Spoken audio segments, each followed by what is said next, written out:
आज्ञा नमस्कार। ये गीत के गाइछन विनोद खरसे आउ गीत के बहुत सुंदर भाव लिखिछन जामपड़ार रोमांचन पहरिया। संगीत देइछन अरुण सिंधु आउ गोविंदा सिंधु। सहयोग करिछन गिरधारी पहरिया आउ जगदीश पहरिया। आउ गीत तैयारी होइछे आरएन म्यूजिक नरेंद्र तांडी निवेदित्री। धन्यवाद।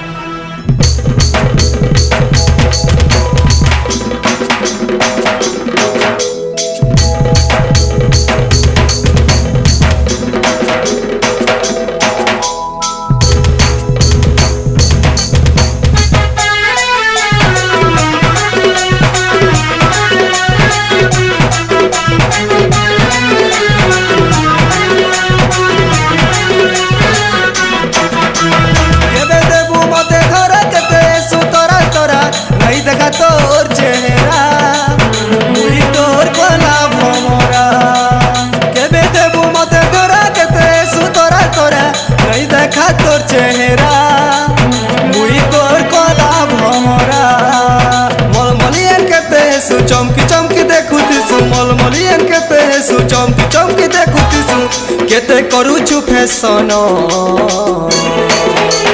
जाम पड़ार पिला मेरे धन जाम पड़ार पिला मेरे धन दिन दहाड़े उठे मुन जाम पड़ार पिला मेरे धन दिन दहाड़े उठे मुन जाम पड़ार पिला मेरे धन दिन दहाड़े उठे मुन जाम पड़ार पिला मेरे धन दिन दहाड़े उठे मुन।